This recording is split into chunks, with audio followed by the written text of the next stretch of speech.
The NFL regular season's almost over, so I want to reflect and take a look at this past draft class in the most fun way possible by doing a redraft. What's crack-a-lackin'? It's your boy Broshmo, just in case you did not know. So go ahead, become a bro and subscribe. Leave this video a thumbs up if you enjoy the content as always. Let me know what you think in the comment section below. Let's have that nice, beautiful football discourse. And special thanks to Manscaped. Thank you for sponsoring the video. You get 20% off plus free shipping when you use promo code BROSHMO at checkout. Do your balls a favor. It helps support the channel. So let's go ahead and get this sucker started. We're doing the post draft order. All right, so this is with the teams trading up and whatnot. So we're going to just be doing it like that. So trades are already included in there. I'm not going to muddy the water by doing my own trades. But let's go ahead and get into this with the Jacksonville Jaguars. They took previously Travon Walker, and while I don't think that was a bad pick, he's shown some flashes. It's kind of obvious right now at this point that the best player in the draft was indeed Sauce Gardner. So if they can get that dude in coverage, apparently with Tyson Campbell, and then you got Darius Williams in the slot, then you got a nice secondary. That's a nice way to start off. So we're going to go with Sauce being the #1 overall pick. The Detroit Lions here at #2. I'm actually kind of fine with Aiden Hutchinson. I think he leads all rookies in pressures currently. And I think, what is it? What is that saying? It's only up from here. So, yeah, I think that was a good building block for the Detroit defense. We're going to stick with that. Likewise, with the Houston Texans, with no Sauce here, because best believe it, man, Sauce, I think, would have been the pick over Derek Stingley. I'm still going to go with Derek Stingley. I don't think he's allowed a touchdown this season. And while, yeah, he's not having the year that Sauce is, he's still pretty darn good. He's a phenomenal athlete. So I think the Texans did right by that. Now this is where things get interesting because, as you can see, the Jets do have 3 different picks because, remember, they traded back up into the first, and I heard they were trying to trade back up a 4th time to grab Breece Hall. And we'll talk about the run backs a little later in this draft. But with the Jets, unfortunately, can't get Sauce, but I think they got one pick. Easy, like one pick they is a must get is getting back Garrett Wilson. He's been phenomenal. I think he is the best receiver in this draft class. He was my top wide receiver, and he is deservingly should be the top receiver off the board. So we're going with Garrett Wilson. Now we have the New York Football Giants will also have the 7th pick here. So like looking back, like trying to big brain and what's Carolina gonna do since I have the pick right after them, and they're probably going to go tackle. I mean, it's kind of the easy answer. So I was like thinking with the Giants, okay, well, Kayvon Thibodeau, he's been money this year. Started out the year a little beat up, but he is legitimately been the can opener for this defense into getting pressure. He sets up a lot of things to enable other guys to get pressure, and he's been getting pressure himself. So I think he was well worth the 5th pick. And we will do things a bit different at pick 7. Now, Carolina Panthers, I thought they got the pick right. Ikem Ekwonu, man, they were probably looking for more of a run blocking tackle, and he's kind of turned it on in his pass blocking as of late. But he's a phenomenal run blocker. The Panthers, they want to run, well, since I can't really throw the football, so we're gonna just stick with Ikem Ekwonu with this pick. Now, I think Evan Neal's gonna end up panning out. We saw with like Andrew Thomas, he kind of had a rough rookie season and then really just emerged from there. Typically, rookie tackles, rookie offensive linemen, you really don't know what you got until maybe that last bit of the season, depending on how much they've started games, or you'll really get a feel in year 2 of like, can this guy step up and be like a top 10 tackle and top 15 tackle in the league? So we'll get a better picture of that with Evan Neal, but I don't think I'm going to go there because we know how bad this team needs wide receivers. And Chris Olave, I think, has been the next best receiver in this class. This dude is phenomenal. Great route runner. A guy that just fluctuates his gears throughout the route, makes him tough to actually get a hand on. And I think this is something the Giants would love, especially imagine that they still go with Wandale in round 2. Can you imagine Olave and Wandale? Ooh, and then you got Darius Slayton too. Oh man, I love it. I almost made this pick to be Drake London again, but I mean, this team wants to run the football. They really do. It's like just looking at the type of year Kyle Pitts has had, it's like, it just feels like they got these weapons, but they're not willing to use them.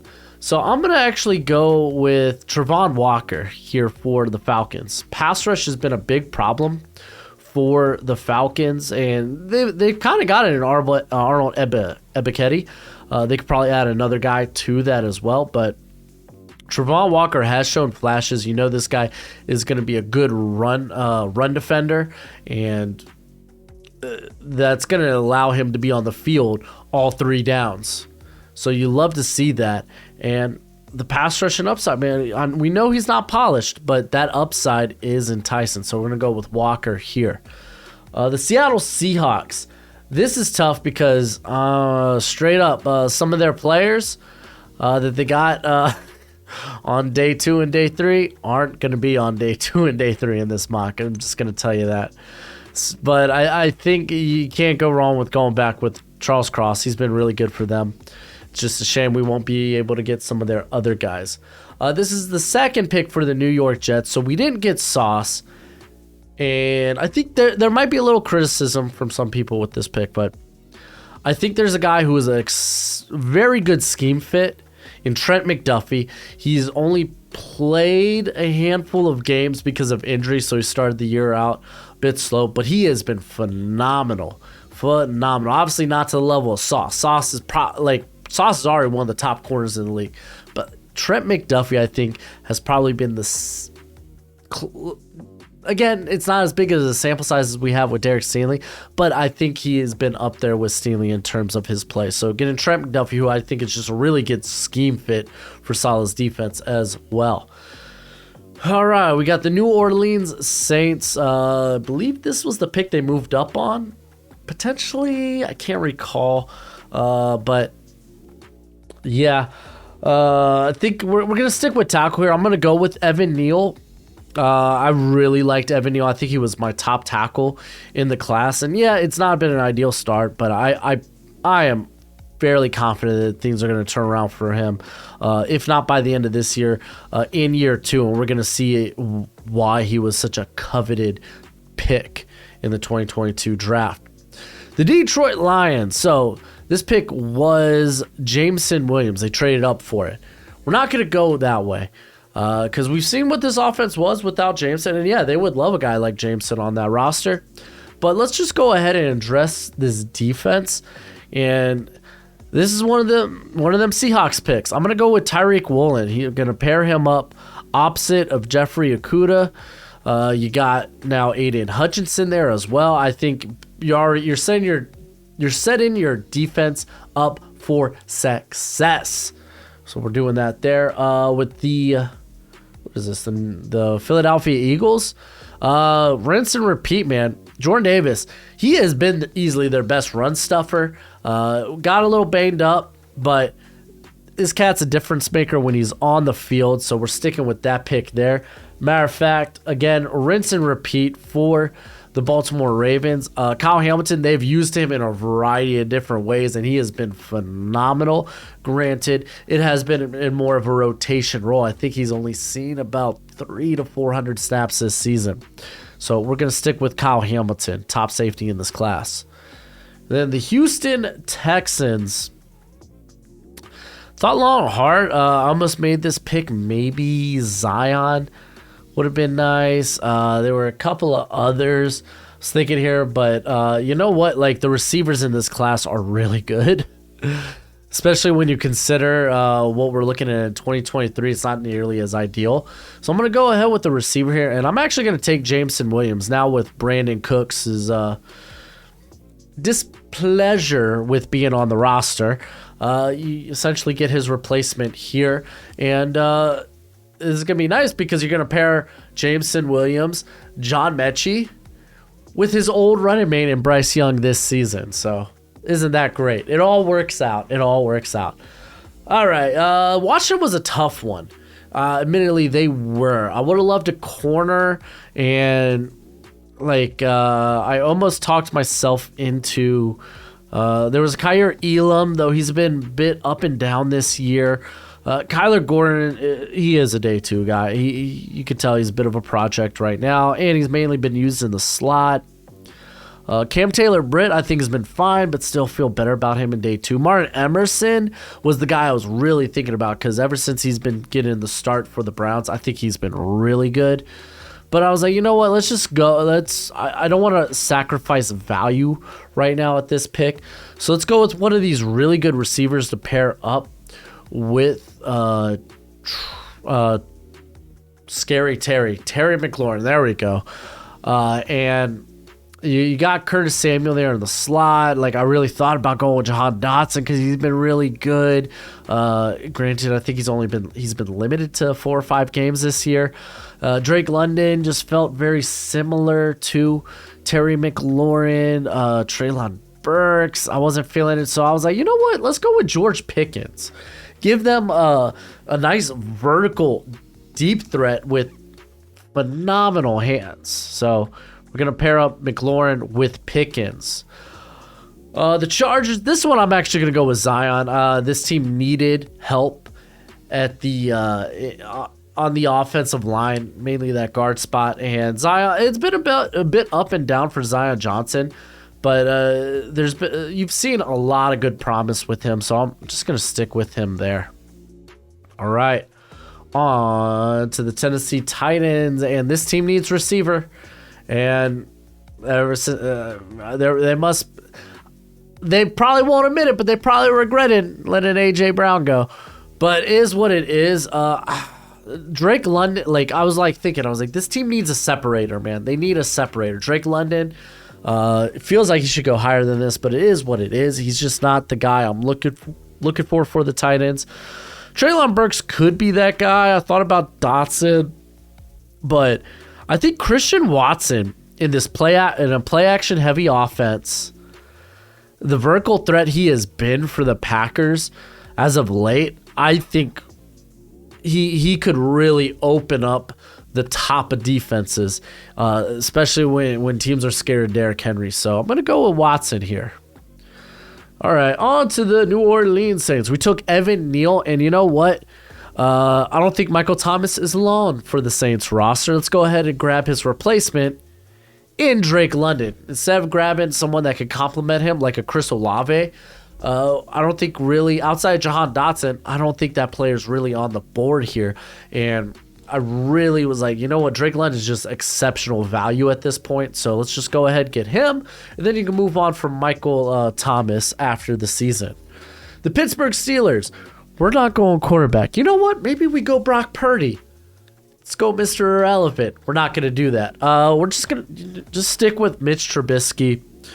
I had my reservations about Pickett, and honestly, I think this season he's been better than I expected. Unfortunately, concussions have kind of screwed with him this season. So we're going to go to the offensive line, and we're going to get that tackle to help out in the run game, and that's Tyler Smith, man. The dude stepped in immediately for the Cowboys, and I think he's been really good for them. Yeah, there's been some growing pains because, initially I was like, okay, you start this guy at guard and then move him out to tackle. They were like, screw it. No, dude, Tyron Smith's down. You're going out there. And honestly, him and Terrence Steele have been a very good duo. So I'm going to go with Tyler Smith here for the Pittsburgh Steelers. All right. So, Kansas City Chiefs. So, when I was bringing up corners earlier, I was thinking of guys more so in a zone scheme. And with the Chiefs, we know they run a lot of press man. They like to put their corners on islands sometimes, and that's kind of been to the detriment sometimes this year. Outside of Trent McDuffie, who they got back recently, we've seen guys like Joshua Williams, Jalen Watson kind of get exposed. So we're going to go with a guy who's played, I think, more man coverage snaps than anyone else in this rookie class. And we're going to have to scroll down a bit because he's been sensational. I wasn't the highest guy on him. I had him at like 270 on my big board. But he has been great this season. He has really proved a lot of the doubters wrong, me included. I'm going with Jack Jones. Big part, I didn't take him a bit earlier. I forgot what squad I was talking about. Was it? I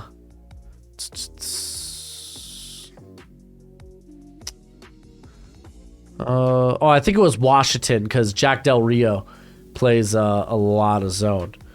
But we're going to take Jack Jones here with the first pick. This was actually the initial pick that the Chiefs used to trade up for Trent McDuffie. He's not here, but we're going to get Jack Jones. The Green Bay Packers, man, receiver.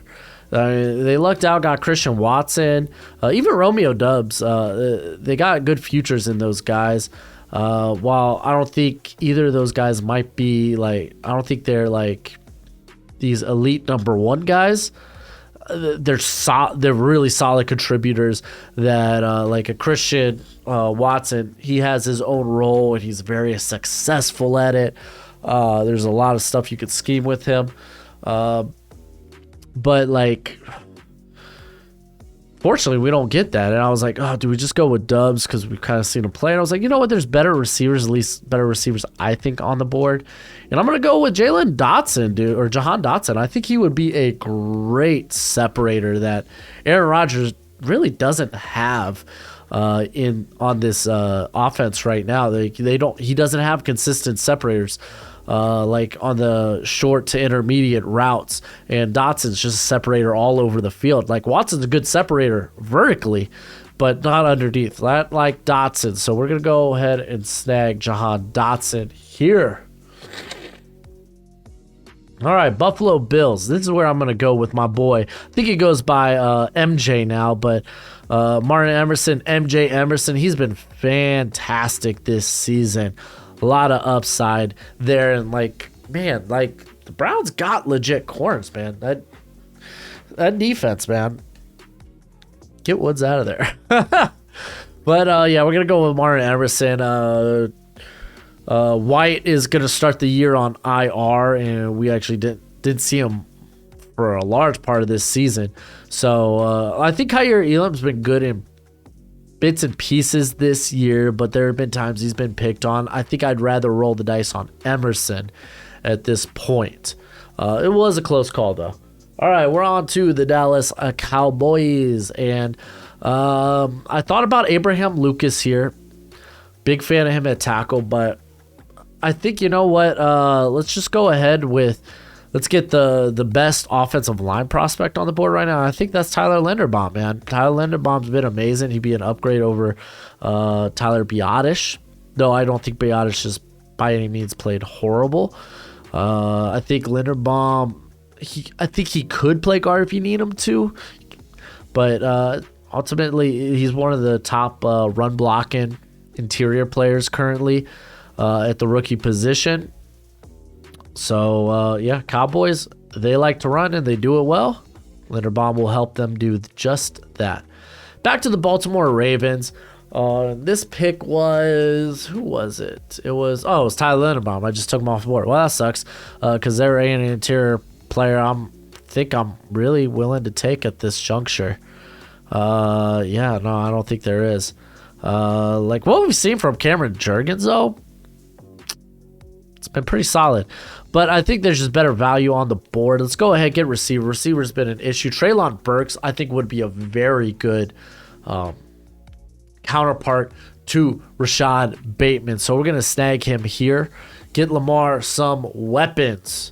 Now we're back here with the New York Jets pick. And I'm just going to say this right now. I ain't taking running back. If you look, you'd be like, oh, Breece Hall was good before he went down with the injury. So was Zonovan Knight, who was a UDFA. I had a 5th round grade on him. I was surprised he wasn't drafted. Look what he's doing for the Jets right now. You telling me I could get that from a UDFA? I ain't going to spend a first round pick on a running back then. If I'm the Jets, let's go other spots, other places. And you know what? They grabbed Max Mitchell, right? And he's been as good as you would expect from a rookie. What was he, a fourth round, third round rookie? But we can do better at the right tackle position with my boy Abraham Lucas. He has been phenomenal this year. One of the best young tackle duos coming up in the league right now will be Charles Cross and Abraham Lucas. The Seahawks hit on both. I loved Lucas, and I love to take him here. So I think we did good. Like we got Trent McDuffie. I was a big fan of him. I know he had a lot of his naysayers out there. Don't get why, but big fan. So he's essentially gonna. He ain't sauce, but he's not a bad consolation prize. Then we grabbed Garrett Wilson, Abraham Lucas. I think that's stellar. I think that's solid. Probably could have gone Kenny Pickett, honestly, but I'm not gonna lie to you. I ain't wild about the quarterbacks. All right, so we got the Jacksonville Jaguars. We took Sauce with the first pick, and Josh Allen is nice, but he doesn't have that edge next to him. I really thought about maybe getting Devin Lloyd, but he is allowed the most he's among the most in terms of yards allowed in coverage, not just among like rookies. Yeah, I think he's second in yards allowed among rookies, all rookies. Not just linebackers, but among linebackers, he's among the top as well. He's shown splash plays in coverage. We know what he is as a blitzer, but I don't know if I'm willing to take that.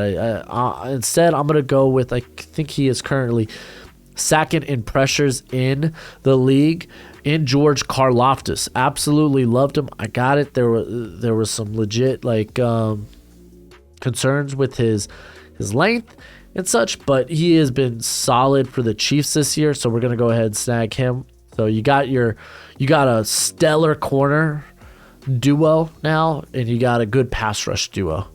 The defense is looking good. All right, we're on to the Green Bay Packers, and I'm not going linebacker. I'm just not. It would have been nice if there was another interior player, but like we haven't seen much from Devontae Wyatt this year. I don't know why. And there's really not another guy I would say is worth a first rounder on this defensive interior class. If I were to go look at the edge talent, not that they really needed edge. Arnold Ebiketie would be a thought. Boy, Mafi's promising, but I think round 2 is about right for him. Jermaine Johnson, we haven't seen much of him this year. I think he's been used a lot on early downs, actually, for the Jets. Nick Benito's had moments. We're starting to see some of these other guys like Sam Williams, Cameron Thomas, Myjah Sanders, Kingsley Enagbare. Like, I love Enagbare, man, but I think firmly round 2 might feels better for him for right now. So instead, I think I'm going to go with the safety because Adrian Amos has taken a legitimate step down. I think he's having the worst season of his career. He is a free agent. What you digging for, Gojo? It's carpet. Stop digging, bud. Oh. But, yeah, he's having a down season. I'm actually going to take Jaquan Brisker. Jaquan, I think, fills a very similar role to what Adrian Amos, where Brisker's been used all over the field. We know that the Packers really like they're too high and using Amos in a variety of different ways. So we're going to go ahead and grab Brisker. I think he'd be a good addition to the secondary. Oh, we grabbed straight Penn State players for the Packers. Oh, they're both good. What can I say? All right, New England Patriots. I would have loved if this pick was Jack Jones. Cole Strange is looking like a day 2 pick. He started out very promising, and then he's kind of gone through that rookie slump. I think ultimately he's going to be a very good pick, but instead I'm going to go with a guy who has played literally all over the defense, though he hasn't played a lot of snaps, in Daxton Hill, a guy who literally can play outside. He can play in the slot. He can play deep. He can play in the box. Like, this cat has so much versatility. I think that Bill Belichick would love a guy like this on his defense, and it's a shame we haven't seen more of Daxton Hill this season. All right, we're on to the Kansas City Chiefs. Gojo, your Chiefs are making a pick. Do you want to come support them? Oh, you're all laid out, Gojo. Okay, I got you, buddy. You go chill. You don't want to come chill? He's literally all. If you don't know my dog Gojo, he's a Kansas City Chiefs fan. Not me, I'm a Dolphins fan. So he's a bandwagon fan. What can I say? All right, so we grabbed Jack Jones. We got that corner. They gave it a D, but that's because they don't know what he has become. Now I think we address the edge position. I mentioned his name a bit earlier in Arnold Ebiketie. He's been really good for the Falcons. Grab him here to go opposite of, I guess, Frank Clark. But, I mean, he's a guy I want to eventually move on from. But, yeah, grabbing pass rush, like, legit for this is ideal if you're the Chiefs. You're grabbing cornerback depth and talent, and then you grab pass rush help. That is how you build a defense. They got a monster in Chris Jones in the middle. So, grab Ebiketie there. This one was a bit tough for the Cincinnati Bengals. I was like, ooh, maybe I get a tackle. Trevor Penning, because of injury, we didn't get to see him this year. Bernard Ryman has honestly not been that bad. Like, he's had his ups and downs, but I think there's been more ups than downs. And I honestly, like, if I'm the Colts, I don't mind moving forward with him at left tackle. I really don't. Outside of that, I don't think I really want to touch any of these guys. Even Braxton Jones has had a pretty solid year. I know Bears fans think he's god awful, but I disagree. He's, I would say, been one of the better rookie offensive linemen this season. We could talk about the interior. Kenyon Green's kind of had a rough season. Dylan Parham feels better on day 2, as does Jamari Sawyer. Juergens could be a thought, but they just brought in Ted Karras. So I was like, all right, what is something else we can do? And I was like, okay, well, they grabbed Daxton Hill with this pick. So let's go ahead, and I think we're going to do this. We're going to stick with safety because I think for all intents and purposes, Jesse Bates is on the way out for the Bengals. So we're going to go ahead and move on with Kirby Joseph, who has been very good as the deep safety for the Detroit Lions this season. So we're grabbing Kirby Joseph. All right, Minnesota Vikings. Thought about a lot of different things. Like Alec Pierce could be fine. I think that's about the only receiver. Like Dubs is fine, but is he really worth it here at the back end? I was like, okay, well, I'm not loving the interior class right now at this moment. Corner would be great. So I thought about Kyrie Elam would be a really good scheme fit. But instead, I'm going to go with Jalen Pitre for the Minnesota Vikings. He will immediately come in and he can play in the slot. Instant upgrade off Jadon Sullivan. Instant upgrade. He's a guy that could probably play in the box as well if you want him to at safety. I know they got Lewis Seen, but we haven't seen much of him this year. But Pitre, he's been all over the field, right, for the Texans. Missed tackles have kind of been a thing for him this season. I think that's fine. Just with this guy is literally everywhere. He's got a nose for the football. I absolutely love it. So I'm going to go with him. And that is our mock draft. I'm going to go ahead and move the screen over here. Let's run through this. You let me know how you think I did. Honestly, I think this is solid. I think we got to highlight a lot of guys. I mean, there was other prospects we could have probably fit in here, but I think for the most part, like, these have been the best rookies this season that have shown promise.